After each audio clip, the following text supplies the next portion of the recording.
नेपाल के उस इलाके में है जो सबसे ज्यादा प्रभावित है। ग्राउंड जीरो से हमारी टीम की रिपोर्ट देखिए। नेपाल के नुआकोट इलाके में पहुंच चुके हैं और मेरे ठीक पीछे आप देख सकते हैं तबाही का मंजर। एनडीटीवी पहली टीम है जो लोकेशन पर इस वक्त पहुंची है। यही वो सैलाब है जो आज सुबह इस इलाके में आया। वहां पर जो आपको ये बिल्डिंग, जो इमारतें दिख रही हैं, वो सरकारी इमारतें थी। पहले ये जेल हुआ करता था। उस तरफ जो बिजली के खंभे दिखाई दे रहे हैं, वहां पर वो बिजली घर था। और जब ये सैलाब आया है, जब फ्लैश फ्लड आया है, तो सबको साथ लेता हुआ ये आगे बढ़ा है। हम जिस घर में खड़े हैं, इसकी जो निचली मंजिल है, यहाँ पर भी गाद आई, यहाँ भी मलबा आया और पूरा अपनी चपेट में से लेता हुआ आगे बढ़ा है। जो हुआ आपने खुद आंखों से देखा। पहला कभी ऐसी मंजर, ऐसी हालत आपने नहीं देखी थी? देखा, फर्स्ट टाइम है। फर्स्ट टाइम देखा है हमने। ये पानी तो इधर से ऐसे आया है। उधर आन के यहाँ पर देखा था, हम अंदर था। सुबह तो इतना वक्त था कि आप भाग पाए और अपनी जान बचा पाए? वो इतना वक्त था? अंदर था मेरा पति को लेकर भागा मैंने, नहीं तो आज हम दोनों भगा के लेकर। सब तबाह हुआ है, कुछ नहीं है हमारे पास, न पैसे न खाने के लिए, कुछ नहीं है। हमने सुबह से कुछ नहीं खाया है, ना एक बोतल पानी तक नहीं खाया। मेरे को तो जो 200-300 आदमी जो हमारा गांव वाला था, वो जो गांव ही नहीं है, ऐसे पता चल रहा है आपको? गांव ही नहीं है। अभी मैं उधर पहुंचना मुश्किल है। उधर यहाँ मेरा इधर जाने का रास्ता भी नहीं है। ऐसा वाला बाढ़ नेपाल में कभी भी नहीं आया था। ये पहली बाढ़ है जो विनाशकारी और खरबों का क्षति हो रहा है। ये बाढ़ जब ये ऊपर से जब आया था, बहुत स्पीड से आया था। जो पानी का दह है, बहुत स्पीड से आया था। जब हम लोग लगभग 10 मिनट का फर्क में एकदम ऊपर भाग गया हम लोग। बहुत स्पीड से आया था इधर। जब आदमी ऊपर से आया भागो भागो बोला, तब हम लोग सब इधर से भाग गए। है 2-4 आदमी फंसा हुआ है, शायद मर गया होगा, वो लोग लेकर गया होगा। अब देखिए, डर इस बात का है कि नेपाल से भारत के राज्य मिले हुए हैं। भारत को भी खतरा है क्या? ये तस्वीरें देखिए, ये वो रसुआ त्रिशूल रिवर पर बना हुआ बांध है। इस त्रिशूल रिवर में भी वो सैलाब का हिस्सा आया है और देखिए बांध से पानी छोड़ा गया है। क्या ये पानी भारत के जिलों तक पहुंचेगा?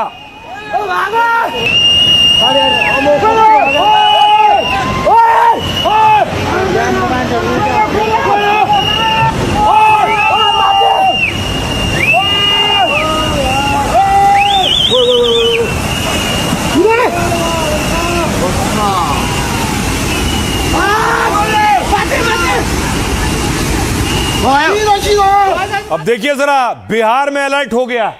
बिहार की तस्वीर आप देख रहे हैं। बिहार में बाकायदा अनाउंसमेंट किया जा रहा है, ऐलान किया जा रहा है, लोगों को हिदायत दी जा रही है किनारे इलाकों से हट जाएं। कैलाश नगर के ग्रामीणों को सूचित किया जाता है कि गंडक नदी में तेजी से पानी बढ़ने की आशंका व्यक्त की जा रही है। इसलिए सभी ग्रामीण अपने अपने घरों में सतर्क रहेंगे। कभी भी पानी बढ़ सकता है और बच्चों को नदी किनारे नहीं आने देंगे। ठीक है, क्लियर है? तो सब अगल बगल जितना घर है उस सबको भी, जिसको नहीं मालूम है उसको जानकारी आप लोग दे दीजिए कि पानी एक बैग गंडक नदी में बढ़ेगा तेजी से, कि आपको भागने का मौका नहीं देगा। इसलिए पहले से सतर्क रहिए। तो बाकायदा प्रशासन अनाउंसमेंट कर रहा है, सतर्क रहिए। अब देखिए क्या बिहार में खतरा है। बिहार की 2 नदियां कौन कौन सी मैं आपको बताऊं। सबसे पहले देखिए जरा, गंडक नदी। नेपाल में आई बाढ़ का असर बिहार में दिखने लगा है। नेपाल से आने वाला पानी कुछ घंटों में बिहार पहुंच सकता है। गंडक बैराज के सभी गेट खोल दिए गए और बिहार में भी 8 जिलों में अलर्ट जारी किया गया है। पश्चिमी चंपारण, पूर्वी चंपारण, गोपालगंज, सारण, मुजफ्फरपुर, वैशाली, सीतामढ़ी और शिवहर शामिल हैं। एनडीआरएफ और एसडीआरएफ की टीमें भी तैनात हैं। साथ ही इसके अलावा देखिए, कोसी नदी, गंडक के साथ कोसी बेसिन से जुड़े जिलों में भी निगरानी हो रही है। सुपौल, सहरसा, मधेपुरा और अररिया में सतर्कता बढ़ा दी गई है। भोटे-कोशी नदी तिब्बत से निकलकर नेपाल में आती है और आगे जाकर सुनकोशी नदी में मिल जाती है और फिर यही सुनकोशी नदी आगे चलकर सप्तकोशी नदी में मिलती है। बिहार में कोसी नदी से के नाम से इसे जाना जाता है। अब देखिए, ये आगे बढ़ेगा पानी तो यूपी में भी आएगा। उत्तर प्रदेश में गंडक और नारायणी नदी में जलस्तर बढ़ सकता है। इससे महाराजगंज और कुशीनगर में बाढ़ की आशंका है। तो सभी राज्यों में अलर्ट है। सुनिए जरा क्या कह रहे हैं मुख्य सचिव और आपदा विभाग के मुख्य सचिव को सुनिए। 2.5 लाख क्यूसेक वाल्मीकि नगर बैराज पर इसका पानी का असर आने की संभावना है। मुख्य सचिव महोदय ने अभी सारे जिलाधिकारियों और एसपीज और साथ में जो आपदा प्रबंधन के पदाधिकारी हैं उन सभी के साथ वीडियो कॉन्फ्रेंसिंग की और सबको ये निर्देश दिया गया, विशेष रूप से बेतिया, मोतिहारी और गोपालगंज और मुजफ्फरपुर, छपरा के डीएम्स को कि जो लो लाइंग एरिया में लोग रह रहे हैं तटबंधों के अंदर, उनको इवैक्यूएट कराने के लिए, बाहर निकालने के लिए, ताकि फ्लैश फ्लड से कोई बह ना जाए, कोई जान माल का नुकसान ना हो, तो बड़े पैमाने पे माइकिंग कराई जाए। सारे बीडीओ, सारे सीओज, सारे थाना प्रभारी फील्ड में निकल के, स्वयं डीएमएसपी भी फील्ड में निकल के इसको अलर्ट करने का लोगों को काम करें और इवैक्यूएट कराने का काम करें लो लाइंग एरियाज में से। और अब आपको बताऊं, देखिए राज्य सरकारें अलर्ट हैं क्योंकि नेपाल में भारी तबाही आई है। सम्राट चौधरी, बिहार के मुख्यमंत्री ने मीटिंग की है। ये तस्वीर आप देख रहे हैं, सीएम सम्राट ने ये बैठक ली है, अधिकारियों के साथ बैठक की है।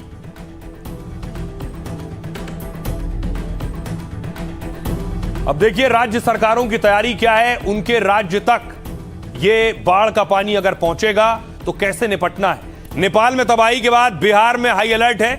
गृह मंत्री अमित शाह ने सीएम सम्राट चौधरी से बात की है। अमित शाह ने हर संभव मदद का भरोसा दिया है। एनडीआरएफ टीमों को तैयार कर दिया गया है। बिहार में आपदा प्रबंधन विभाग ने अलर्ट जारी किया है।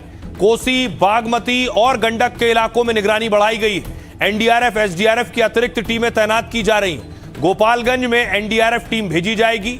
मुजफ्फरपुर में टीम स्टैंड बाय रहेगी। बेतिया में करीब 2 घंटे में टीम की तैनाती की जाएगी। जरूरत पड़ने पर नाव, शेल्टर और सामुदायिक रसोई की व्यवस्था होगी। बिहार में हर साल नेपाल से आने वाली नदियों के कारण बाढ़ से तबाही होती है। यूपी में भी पूरी तैयारी है। नेपाल से सटे उत्तर प्रदेश के इलाकों में हाई अलर्ट जारी किया गया है। सीएम योगी आदित्यनाथ ने इसके निर्देश जारी किए हैं। योगी ने नेपाल में तबाही पर चिंता जताई। योगी ने भगवान पशुपतिनाथ से सभी के सकुशल होने की प्रार्थना की है। बाढ़ की आशंका को लेकर प्रशासन को पूरी तरह सतर्क रहने के यूपी में निर्देश दिए गए। प्रशासन को आवश्यक तैयारियां सुनिश्चित करने को कहा गया है। सुनिए जरा एनडीआरएफ कमांडेंट क्या कह रहे हैं। बहुत हाई अलर्ट पे है क्योंकि ये साधा जो सारा नीचे डाउनस्ट्रीम आता है ये गंडक को ही स्ट्राइक करेगा और वहां पे जो बैराजेस हैं, जैसे जैसे बैराजेस से पानी छूटेगा तो उसमें नीचे की स्थिति में बाढ़ आने का अंदेशा है। पूरा एडवाइजरी दे दिया था स्टेट गवर्नमेंट्स को कि इसमें बाढ़ आने का अंदेशा है। तो हमारी एडिशनल टीम्स भी तैयार हैं।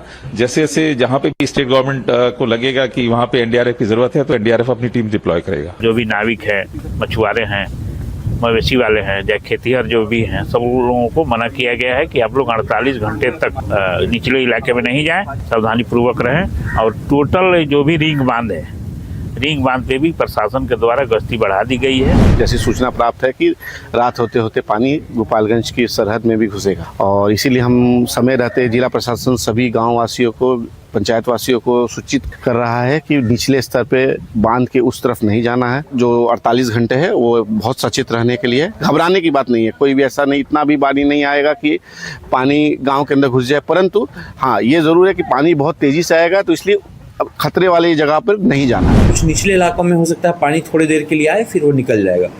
तो इसमें हम लोग यही कर रहे हैं कि हम लोगों ने सभी जो क्षेत्रीय पदाधिकारी हैं सबको मोबिलाइज कर दिया है। सब लोग निचले इलाकों में जा रहे हैं, लोगों से अपील कर रहे हैं कि जब अगर पानी बढ़ता है तो वो लोग जो ऊंचे वाले इलाके में आ जाएंगे अपने, और जैसे ही पानी निकल जाएगा फिर आगे वो लोग वापस जा सकते। अत्यधिक मात्रा में जो है पानी आने की संभावना है, तो निचले इलाके में जो भी बसे हुए लोग हैं उनको जो है ऊंचे स्थान पे अपना कीमती सामान और पशु और स्वयं जो है अपने आप को विस्थापित करने हेतु जो है निर्देशित किया गया है।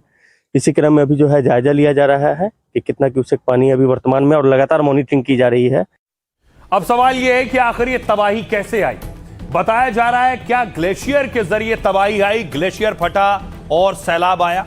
देखिए कैसे ग्लेशियर फटते हैं। विशाल आकार के गतिशील बर्फ को ग्लेशियर कहते हैं। यह भारी बर्फ अपने वजन और गुरुत्वाकर्षण के कारण नीचे गिरती है। यह ठंडे इलाकों में कई सालों तक बर्फ के जमने से बनता है। नेपाल के रसुआ में 24 घंटे में 7 मिलीमीटर तक बारिश हुई, मतलब बारिश की वजह से अचानक बाढ़ नहीं आई। शक है कि तिब्बत में ग्लेशियर झील फटने से तबाही मची। झील फटने से अचानक पानी भोटेकाशी नदी में आ गया। भोटेकाशी बेसिन में 122 ग्लेशियर झीलें हैं। कौन सी झील फटी इसकी अभी पुष्टि नहीं हुई है। सैटेलाइट इमेज और तकनीकी जांच से पता लगाया जा रहा है। ग्लेशियर झील के सामने बर्फ, मिट्टी, पत्थर और मलबे जैसी संरचना होती है। यह प्राकृतिक बांध की तरह ग्लेशियर झील को रोके रहते हैं, लेकिन जैसे ही यह बांध कमजोर पड़ जाता है या टूट जाता है, झील का पानी अचानक नीचे की ओर बहने लगता है। इसे ही ग्लेशियर झील फटने से बाढ़ का आना कहते हैं। अब सुनिए, बिहार और उत्तर प्रदेश में भी अलर्ट है। क्या कह रहे हैं वहां के नेता और मंत्री। एकदम उस पर पूरी तरह हाई लेवल टीम गठन कर दिया गया है। चीफ सेक्रेटरी, डीजीपी इसको मॉनिटरिंग कर रहे हैं और तुरंत मैं भी इसको बैठक कर रहा हूँ। जरूरत पड़ा तो मैं स्वयं भी वाल्मीकि जाऊंगा। स्थिति तो थोड़ी कठिन है, लेकिन अभी का जो अनुमान है पानी आने का, वो हम लोगों के हिसाब से स्थिति को हम लोग नियंत्रण से बाहर नहीं जाने दें। 2.5-3 लाख आने की संभावना है। उस हिसाब से सतर्कता के सभी काम हम लोगों ने कर लिए हैं। जी हाँ, अभी हम बैठक कर रहे हैं, तो जो भी हमारी कोशिश रहेगी कि जल्द से जल्द हम बाढ़ अगर आए तो तुरंत हम उनको सहायता दें और जो भी जरूरतमंद है उन तक हम पहुँचें। जिन राज्यों में या जिन क्षेत्रों में कहीं भी बाढ़ की स्थिति बनी है, पहले भी या जो अभी बनी हुई है, जैसे बिहार में बाढ़ की स्थिति बनी हुई है, या आगे भी कोई बाढ़ की चपेट में आएगा तो पूर्ण रूप से उसको सहयोग किया जाएगा। सभी क्षेत्रों में एनडीआरएफ की टीम तैयार है। उनको पता है कि प्रत्येक वर्ष ये चीज होता है, तो उसके रोकथाम के लिए आखिर सरकार कदम क्यों नहीं उठाती है। मतलब जब लोगों को परेशानी हो, आम जन को जब परेशानी प्रत्येक वर्ष उठाना पड़ता है, अगर सरकार थोड़ी तैयार रहे तो बाढ़ से पहले उनको दिक्कत नहीं होगा और उनको सुरक्षित स्थानों पे ले जाकर के और उनके रहने उनके जैसे बहुत सारे जो ग्रामीण है, गांव में अगर देखा जाता है तो उनके जानवर भी होते हैं, उनके भी शिफ्ट किया जा सकता है, लेकिन सरकार को इससे कोई लेना देना नहीं है। आइए खबरों में आगे बढ़ते हैं। आज की एक और खबर, सियासी खबरों की तरफ रुख करते हैं। यूपी टू बिहार, बहनों पर बरसे उपहार। रक्षाबंधन का मौका है। योगी आदित्यनाथ एक महिला सम्मान कार्यक्रम में आज पहुंचे थे। वो तस्वीर है, महिलाओं को सम्मानित किया। जरूरतों कृतज्ञ प्रणाम उन्हें समर्पित करें, अपने हृदय का उत्साह उन्हें दें। आपकी जरूरतों को बिना कहे जो सोचते हैं, समझते हैं, ऐसे माननीय मुख्यमंत्री महोदय, तालियों के आशीर्वाद की वर्षा कर दें आप उन पर। कृतज्ञ प्रणाम। योगी ने महिलाओं को रक्षाबंधन का गिफ्ट दिया और उसके बाद महिलाओं से मुखातिब हुए, महिलाओं से बातचीत की। हाँ, नमस्ते। क्या नाम है आपका? जी, मेरा नाम पुष्पा है। कहाँ घर है? उन्नाव से? जी। अच्छा, आपको देखिए आज से फ्री में बस सेवा सुविधा उपलब्ध करवा रहे हैं। जी, धन्यवाद। ठीक है ना? जी जी। कैसा लग रहा आपको? बहुत अच्छा, बहुत अच्छा। अच्छा लग रहा है? जी जी। तो यात्रा कर पाएंगे ना आप? जी। बहुत सुंदर, बधाई आपको, बहुत बहुत बधाई आपको और आपके पूरे परिवार को, सभी माताओं बहनों को भी बधाई। हाँ उषा जी, नमस्ते। नमस्ते।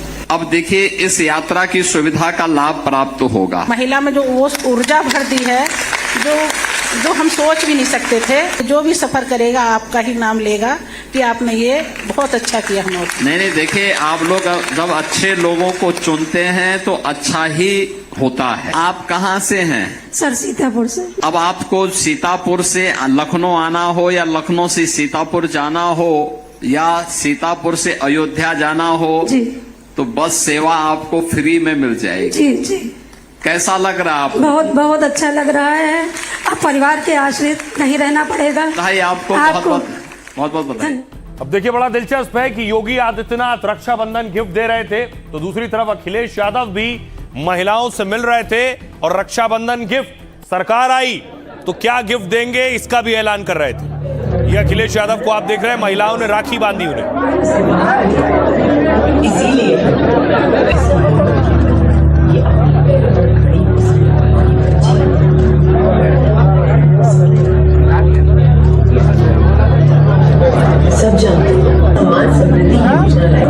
दूसरी तरफ देखिए, सभी सरकारें आगे रहना चाहती हैं, कोई पीछे नहीं रहना चाहती। सम्राट चौधरी, बिहार में सम्राट चौधरी ने भी राखी बंधवाई और तोहफे दिए।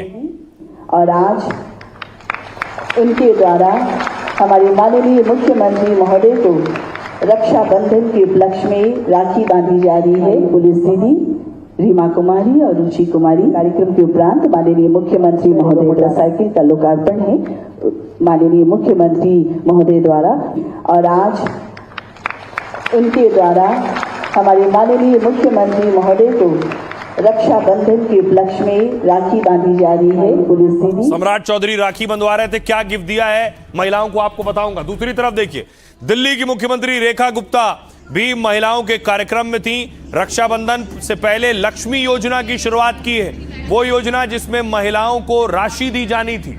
चुनाव से पहले यह वादा किया गया था।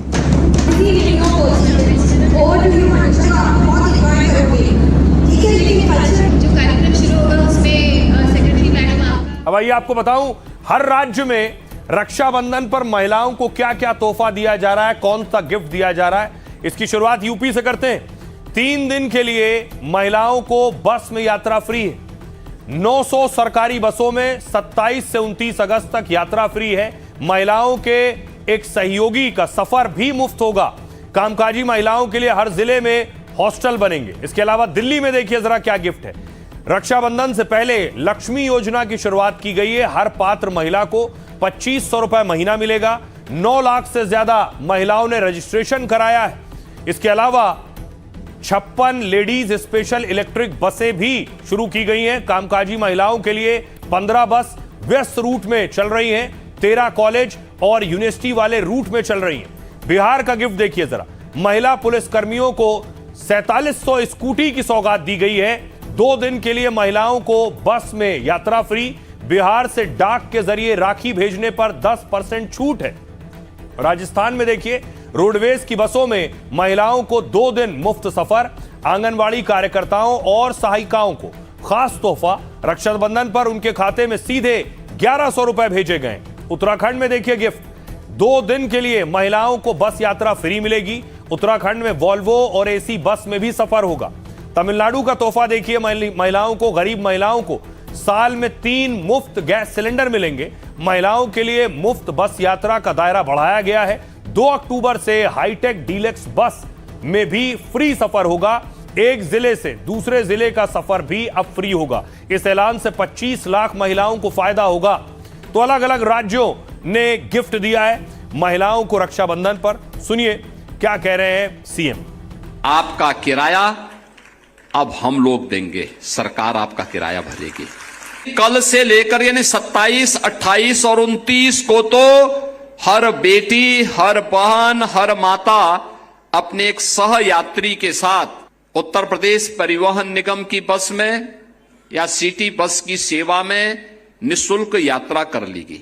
29 के बाद 60 साल से ऊपर की माताओं के लिए बस यात्रा आईडी कार्ड उनका प्राप्त होने पर, वोटर आईडी कार्ड हो या आधार कार्ड हो, उस आधार पर फ्री में वो यात्रा रहेगी। दिल्ली की बहनों को 2500 रुपए देना हमारा संकल्प है।